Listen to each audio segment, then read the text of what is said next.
First, we'll go over the console port. You know, you had the Wii, Xbox 360, PS3, and PC version of Spider-Man Shattered Dimensions, and essentially, this was like a level-based game where you would play as one of the 4 Spider-Men that were featured in this game, and funnily enough, this was actually one of the first attempts at like a Spider-Verse type story, where you had Spider-Man 2099, The Amazing Spider-Man, Noir Spider-Man, and Ultimate Spider-Man. And basically, throughout the game, you would alternate between each of these Spider-Men. In one level, you'd be playing as The Amazing Spider-Man, and the next you'd be playing as a different one, and the game was kind of set up in these sets of levels where you'd go through and play as one of the Spider-Man in 4 sets of levels. You get one of the parts of the tablet, then you move on to the next set and the next set until you get all of the fragments for the tablet, and then it all kind of comes to a clash in the final level. This is one of my favorite Spider-Man games of all time, and to explain it, I guess would be like, what, 3D beat 'em up, slightly action adventure-ish, but you know, it's pretty linear for the most part. There is parts where you can kind of like veer off to go to different parts of the level to find other like collectibles and stuff that lets you unlock like more skills and attacks and stuff like that, but for the most part,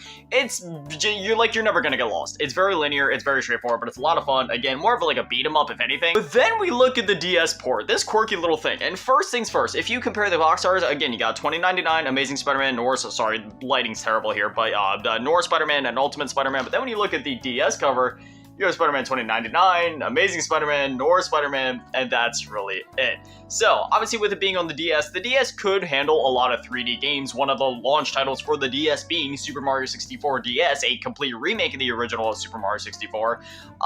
This instead is actually a 2D Metroidvania, and in some aspects, it's hard for me to pick a favorite. I love both of these for different reasons. I played both of them when they launched, and it's one of those things where it's like some days I'm like, oh, I want to go back and replay this one, but then other days I want to go back and replay this one, because again, this is a 2D Metroidvania, and in classic Metroidvania fashion, you're going to be exploring the entire map, you're going to be trying to fill it out, trying to find new upgrades in the world, and as the game goes on, you get new abilities, like the more you defeat bosses and stuff, you get more abilities for each of your Spider-Man. Some abilities only go for one Spider-Man, and some abilities, you know, go across all the Spider-Man. Spider-Man, saying Spider-Mans as in a plural, like Spider-Men, just, I don't know, am I the only one that thinks that sounds a little weird? But for example, as the game goes on, you'll find health pickups that'll expand your health. Starting out, the Noir Spider-Man isn't able to crawl on walls, you have to, like, you know, web zip all about the place. Whereas on the other hand, Spider-Man 2099, he's not able to web swing, so, you know, you gotta rely on, like, your glide abilities, but obviously as the game goes on, you unlock more of those abilities, and man, Spider-Man Shattered Dimensions on DS, this is a game that I replay